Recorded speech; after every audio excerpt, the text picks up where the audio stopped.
हमारे प्लैनेट्स का फॉर्मेशन हुआ करीब 4.6 बिलियन ईयर अगो और सभी प्लैनेट में से अर्थ इकलौता ऐसा प्लैनेट है जहां लाइफ पॉसिबल है। बट इनिशियली हमारा अर्थ ऐसा नहीं था। हमारा प्लैनेट काफी बैरन, रॉकी और एक हॉट ऑब्जेक्ट था जिसका एटमॉस्फेयर काफी थिन था, जिसमें प्रेजेंट थी सिर्फ हीलियम और हाइड्रोजन जैसी गैसेस। बट कुछ ऐसे इवेंट्स हुए जिन्होंने हमारी अर्थ को पूरी तरह बदल दिया। ये प्लैनेट एक रॉकी, बैरन, हॉट ऑब्जेक्ट से ब्यूटीफुल प्लैनेट में बदल गया जिस पर अवेलेबल है वाटर, कंड्यूसिव एटमॉस्फेयर मींस जिसमें हमारे और अदर लिविंग बीइंग्स के लिए जरूरी गैसेस मौजूद हैं और मोस्ट इंपॉर्टेंट रहने के लिए लैंड भी। बट ये सब हुआ कैसे? इस वीडियो में हम जानेंगे अर्थ के इवोल्यूशन के बारे में, कैसे अर्थ एक ब्यूटीफुल प्लैनेट बना जहां लाइफ पॉसिबल है, कैसे इवोल्यूशन हुआ लिथोस्फेयर, एटमॉस्फेयर और हाइड्रोस्फेयर का। तो चलिए शुरू करते हैं। हमारे अर्थ का इवोल्यूशन हुआ प्रेजेंट से 4600 मिलियन ईयर्स के बीच। हमारे अर्थ के अंदर कई मटेरियल पाए जाते हैं जिनकी डेंसिटी में काफ़ी ज़्यादा डिफरेंस है।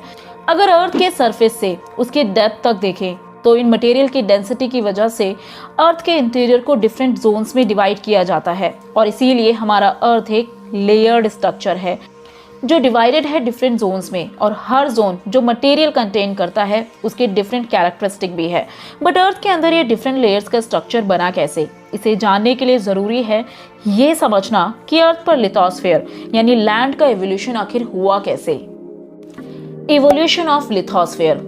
जब हमारी अर्थ का फॉर्मेशन हुआ, या कहा जा सकता है प्राइमोर्डियल स्टेज में, हमारी अर्थ वॉलेटाइल स्टेट में था। मींस हमारा प्लैनेट बहुत ही गर्म था जिसमें काफी तरह के चेंजेस हो रहे थे। अर्थ के अंदर की तरफ टेम्परेचर और डेंसिटी लगातार इंक्रीज हो रही थी जिसका रिजल्ट था कि अर्थ के अंदर प्रेजेंट मटेरियल डिफरेंट डेंसिटी की वजह से सेपरेट होना शुरू हो जाते हैं। पर कैसे?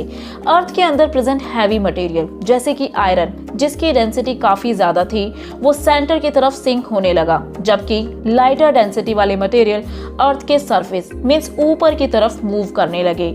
टाइम बीतने के साथ साथ अर्थ का सरफेस धीरे धीरे ठंडा होने लगा जिससे उसके सरफेस का सॉलिडिफिकेशन होने लगा, जिससे स्मॉल साइज के मटेरियल कंडेंस होने लगे और धीरे धीरे अर्थ का आउटर लेयर डेवलप होने लगा जिसे क्रस्ट कहा जाता है। बट ये सिलसिला यही खत्म नहीं हुआ। जब मून का फॉर्मेशन हुआ उस टाइम पर मार्स से 3 गुना बड़ी बॉडी अर्थ से टकराती है जिसे कहा गया जायंट इम्पैक्ट। इस वीडियो को आप आई बटन पर जाकर देख सकते हैं। इस टकराव के बाद अर्थ दोबारा गर्म होने लगती है, बट प्रोसेस ऑफ डिफरेंशिएशन की वजह से अर्थ का क्रस्ट दोबारा इवॉल्व होना शुरू होता है। डिफरेंशिएशन वही प्रोसेस है जिसमें अर्थ के मटेरियल डेंसिटी के बेसिस पर डिफरेंट लेयर्स में सेपरेट होना शुरू हो जाते हैं। अर्थ को सरफेस से सेंटर तक कई लेयर्स में डिवाइड किया जा सकता है: क्रस्ट, मेंटल, आउटर कोर और इनर कोर। क्रस्ट से कोर की तरफ जाते हुए अर्थ के अंदर प्रेजेंट मटेरियल की डेंसिटी इंक्रीज होती है। इन लेयर्स की प्रॉपर्टीज या अर्थ के इंटीरियर को और अच्छे से समझने के लिए आप आई बटन पर जाकर दिए गए वीडियो को देख सकते हैं। तो हम कह सकते हैं कि डिफरेंशिएशन के प्रोसेस के थ्रू ही अर्थ पर लैंड इवॉल्व होना शुरू हुई। बट अभी भी अर्थ पर लाइफ के लिए जरूरी था वाटर और डिफरेंट गैसेस। ये अर्थ पर कैसे आए? तो जानते हैं evolution of atmosphere and hydrosphere. Atmosphere different gases से बनी वो थिन लेयर जो हमारे अर्थ को चारों तरफ से घेरे हुए है। प्रेजेंट में अर्थ के एटमॉस्फेयर में एविडेंट अमाउंट में पाए जाने वाली गैसेस हैं नाइट्रोजन और ऑक्सीजन। बट अर्थ पर ये गैसेस आई कैसे? हमारे प्रेजेंट के एटमॉस्फेयर का इवोल्यूशन मेनली 3 स्टेजेस में हुआ है। Stage 1 loss of primordial atmosphere.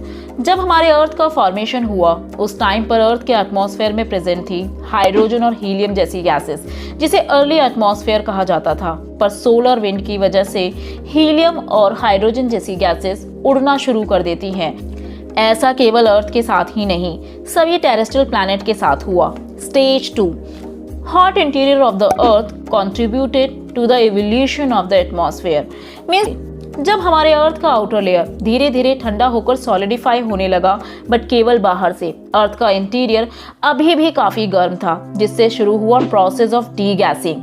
ये एक ऐसा प्रोसेस है जिसमें अर्थ का इंटीरियर गर्म होने की वजह से अर्थ के अंदर से वाटर वेपर और गैसेस बाहर निकलना शुरू हो जाती हैं और उसी वजह से हमारे अर्ली एटमॉस्फेयर में शामिल था water vapour, nitrogen, carbon dioxide, methane, ammonia और बहुत ही कम अमाउंट में ऑक्सीजन। डीगैसिंग के प्रोसेस के थ्रू ही ये गैसेस अर्थ के अंदर से बाहर आना शुरू हो जाती हैं। इस टाइम पर इंटीरियर बहुत ज्यादा गर्म होने की वजह से लगातार वोल्केनो इरप्ट हो रहे थे, जिससे डिफरेंट गैसेस बाहर आना शुरू हो जाती हैं। Stage 3. The composition of atmosphere was modified by the living world through the process of photosynthesis. Photosynthesis का प्रोसेस जो हम सब ने बचपन में जरूर पढ़ा होगा। डीगैसिंग के प्रोसेस के बाद अब हमारे अर्थ पर कार्बन डाइऑक्साइड मौजूद थी। धीरे धीरे जैसे ही ओशंस के अंदर कुछ माइक्रो ऑर्गेनिज्म या माइक्रो प्लांट आने शुरू हुए, तो इन्होंने इनहेल किया कार्बन डाइऑक्साइड को और एक्सहेल किया ऑक्सीजन को। इस टाइम पर इन प्लांट्स के नंबर काफी ज्यादा थे, जिससे अर्थ पर ऑक्सीजन की मात्रा बढ़ने लगी। तो कुछ इस तरह इवॉल्व हुआ हमारा atmosphere. But what about water? आज हमारे प्लैनेट का 71% पार्ट वाटर से कवर है, बट इतना पानी आखिर आया कहां से? जैसे कि हमने जाना कि डीगैसिंग के प्रोसेस के थ्रू अंदर से डिफरेंट गैसेस और वाटर वेपर बाहर आना शुरू हो जाते हैं, क्योंकि हमारे अर्थ का इंटीरियर काफी गर्म था, जिससे कॉन्टिन्यूसली वोल्केनो भी इरप्ट हो रहे थे। वाटर वेपर के बाहर आ जाने से शुरू होगा प्रोसेस ऑफ वाटर साइकिल, जो हम सब बचपन में पढ़ चुके हैं। वाटर वेपर के ऊपर की तरफ जाने से शुरू हुआ कंडेंसेशन, जिसके बाद होगा प्रेसिपिटेशन, मींस वाटर वेपर का ऊपर जाकर ठंडा होना, और उसके बाद रेन के फॉर्म में वापस अर्थ पर आना, क्योंकि हमारे एटमॉस्फेयर में अब कार्बन डाइऑक्साइड की प्रेजेंस थी, जो इस रेन वाटर के साथ डिसॉल्व होने लगी, जिससे टेम्परेचर और ज्यादा डिक्रीज होने लगा। इसका मतलब था ज्यादा वाटर वेपर का कंडेंस होना, जिससे ज्यादा रेनफॉल होना, और ऐसा लगातार होने से यही रेन वाटर अर्थ के डिप्रेशन में कलेक्ट होने लगा, जिससे फॉर्मेशन हुआ बड़े बड़े ओशियंस का। अर्थ के फॉर्मेशन के बाद 500 मिलियन ईयर के अंदर ओशियंस का फॉर्मेशन हुआ। इसका मतलब हमारे ओशियंस 4000 मिलियन ईयर्स ओल्ड है, और इन्हीं ओशियंस के करीब 3800 million year ago life evolve होना शुरू हुई। करीब 2500 से 3000 मिलियन ईयर अगो प्रोसेस शुरू हुआ फोटोसिंथेसिस का, जिससे 2000 मिलियन ईयर अगो ओशियंस में ऑक्सीजन की मात्रा बहुत ज्यादा बढ़ने लगी, और यही ऑक्सीजन एटमॉस्फेयर में ओशियन से बाहर की तरफ फ्लड होना शुरू हो जाती है। अब हमारे अर्थ पर रहने के लिए लैंड थी, लिविंग बींग्स के सर्वाइवल के लिए ऑक्सीजन और कार्बन डाइऑक्साइड जैसी गैसेस और वाटर भी। इसलिए जहां लिथोस्फेयर, एटमॉस्फेयर और हाइड्रोस्फेयर मिलते हैं, वहां ओरिजिन होता है लाइफ का, जिसे कहा जाता है बायोस्फेयर। अर्थ का लास्ट फेज रिलेटेड है लाइफ के ओरिजिन से, ओरिजिन ऑफ लाइफ। सबसे पहले लाइफ ओरिजिन हुई ओशियंस में, पर कैसे? मॉडर्न साइंटिस्ट के अकॉर्डिंग लाइफ का ओरिजिन हुआ एक तरह के केमिकल रिएक्शन से, जब ओशियंस के अंदर प्रेजेंट मॉलिक्यूल्स डिसॉल्व होकर आपस में असेंबल्ड होना शुरू हो जाते हैं। मॉलिक्यूल्स आपस में कुछ इस तरह जुड़े जिससे वो डुप्लीकेट होकर और ज्यादा ग्रो होने लगे। पर हमें ये सब पता कैसे चला? थ्रू रिकॉर्ड्स, उन फॉसिल्स के द्वारा जो अलग अलग पीरियड में रॉक्स के अंदर पाए गए।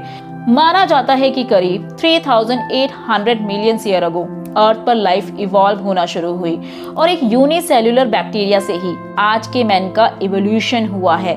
I hope you like this video. This was the last part of this chapter. आप इस चैप्टर के अदर पार्ट्स देखने के लिए प्लेलिस्ट पर जा सकते हैं। For more videos, do like, share and subscribe to our channel.